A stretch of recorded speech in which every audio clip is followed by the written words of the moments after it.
The ground trembles, not from thunder, but from footsteps, thousands of them. Bronze shields glint under the rising sun, spears angled like a forest of death. On one side stands an army the world believes cannot lose, Sparta. On the other, a force that shouldn't even be here, Thebes, outnumbered, outtrained, outmatched.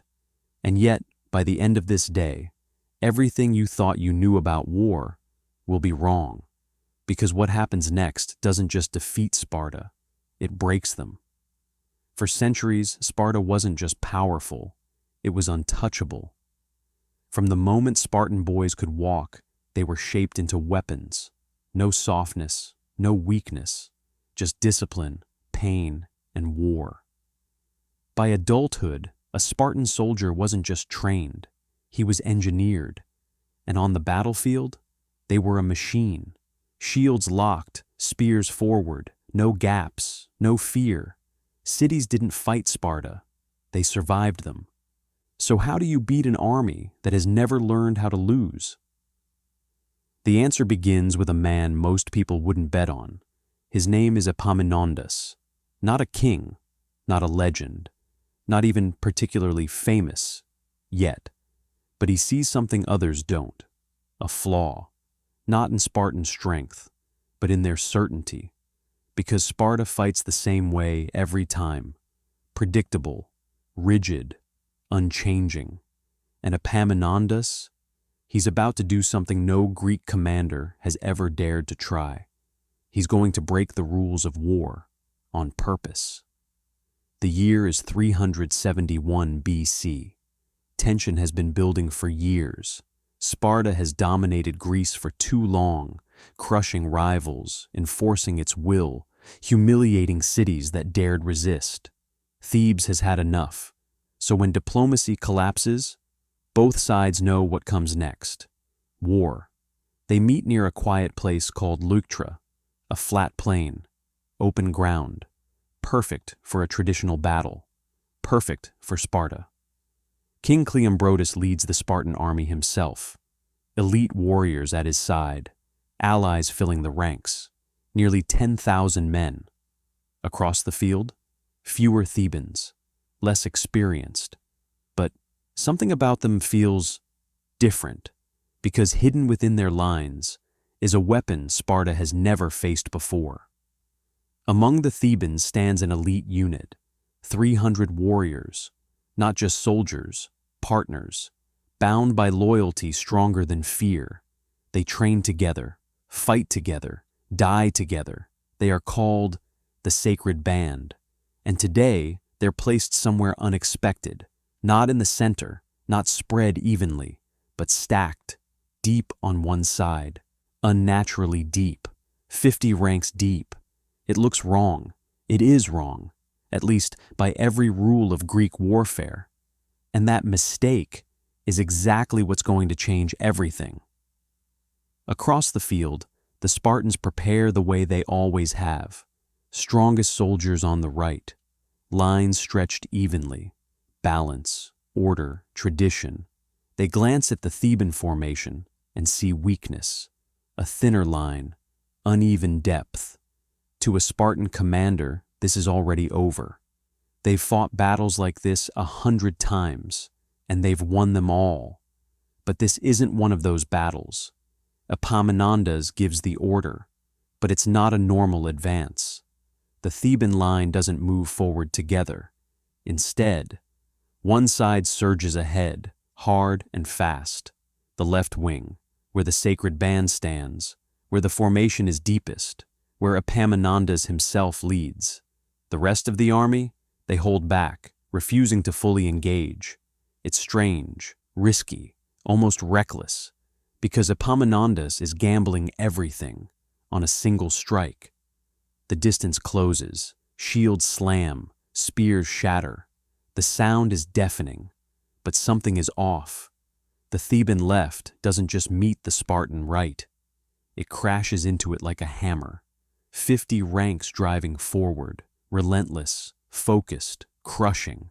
For the first time in living memory, Spartans are being pushed, not held, not stalled, pushed, and once Spartans start moving backward, something inside them begins to crack.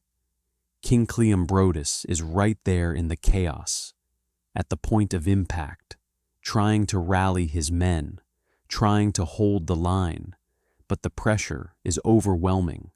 The sacred band fights like men who have already chosen death, and slowly, the impossible begins to happen.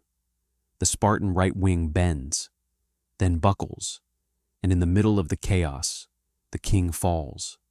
A Spartan king, down, on the battlefield. That alone is unthinkable. But what it does to morale, it's devastating. Confusion spreads. Orders break down. The perfect machine starts to fail. And Epaminondas doesn't let up. He drives harder, deeper, breaking the strongest part of the Spartan army first. Because once the strongest piece falls, the rest is just waiting to collapse. The Spartan line begins to unravel, not all at once, but enough. Enough to turn confidence into doubt, enough to turn discipline into hesitation. And hesitation, on a battlefield, is death. And what happens next will send shockwaves across all of Greece. The Spartan line is breaking, not everywhere, not yet, but enough. Enough for the men in the ranks to feel it, that shift, that moment when certainty slips and something colder takes its place, doubt. For generations, Spartans had been taught one truth: hold the line and victory follows. But now, the line is failing. On the Theban left, Epaminondas doesn't slow down. He can feel it too. The pressure is working. So he pushes harder. Orders ripple through the ranks. Drive forward, stay tight, no mercy. The sacred band answers without hesitation, shield to shield, step by step, relentless. They don't chase glory, they don't break formation, they just keep moving, and every step forward crushes what's left of Spartan resistance on that side. Across the field, the rest of the Spartan army is still trying to fight the battle they expected. Their center holds. Their left is barely engaged. They're waiting for the usual rhythm, for the lines to meet evenly, for pressure to balance out. But it never does. Because this isn't a balanced fight. It's a concentrated euter, a hammer blow focused on one point. And that point is collapsing. Word spreads fast, even in chaos. The king is down. At first, some don't believe it. They can't. Spartan kings don't fall in battle. They lead. They endure. They win. But then they see it. The confusion. The faltering commands. The sudden gaps where officers should be. And just like that, the myth begins to die. The Theban left punches through. Not cleanly, not perfectly, but enough. Enough to split the Spartan right apart. Men who have never retreated now face something worse than death in their minds: disorder. Some try to hold, some try to regroup. But the formation, the thing that made them unstoppable, is gone. And without it, they are just men. Then comes the moment that decides everything. The Theban advance doesn't stop at breaking the line. It turns inward, rolling into the exposed side of the Spartan center. Now the pressure isn't just in front of them, it's beside them. And there is no training for that, no drill for being surrounded by something you don't understand. The Spartan machine, built on precision and predictability, begins to collapse in on itself. Panic spreads, not loud, not wild, but controlled fear, the kind that makes men step back, then step again, then realize too late they're no longer holding the ground. Retreat begins, slow at first, then faster, and once it starts, it doesn't stop. The battlefield that once belonged to Sparta now belongs to Thebes. Dust fills the air, broken shields scatter the ground, The sound of clashing bronze fades, replaced by something unfamiliar. Spartans, running. Not all of them. Some stay. Some fight to the end. But enough break that the outcome is sealed. When it's over, the cost is undeniable. Hundreds of Spartans lie dead. Among them, their king. Among them, some of their best. For Sparta, that loss isn't just numbers. It's something far worse. It's irreplaceable. Because Spartan citizens, the true warriors of their army, are few. Everyone lost is a piece of their power, gone forever. For the first time in centuries, Sparta has been defeated in open battle, not by luck, not by numbers, but by something they never prepared for, change. And the rest of Greece is watching. Word spreads quickly. If Sparta can fall, then Sparta can be challenged. Allies begin to reconsider. Enemies begin to rise. The balance of power, unchanged for generations, starts to shift. And at the center of it all stands Thebes, victorious, unlikely, unforgettable. But the victory at Leuctra is more than just a turning point in a war. It's the moment warfare itself changes.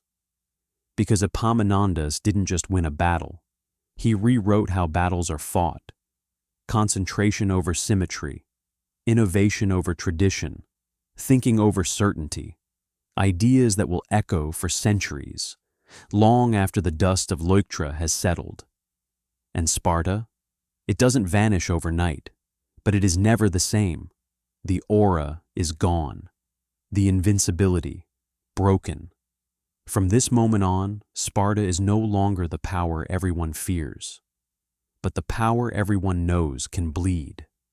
So remember this field, Leuctra, a place that looked perfect for a Spartan victory, and became the place their legend died. Because in the end, it wasn't strength that decided the battle. It was the willingness to do something different, to take a risk, to break the rules. And that's the part history doesn't always tell you. The greatest empires don't fall when they grow weak. They fall when they stop adapting, and someone else doesn't.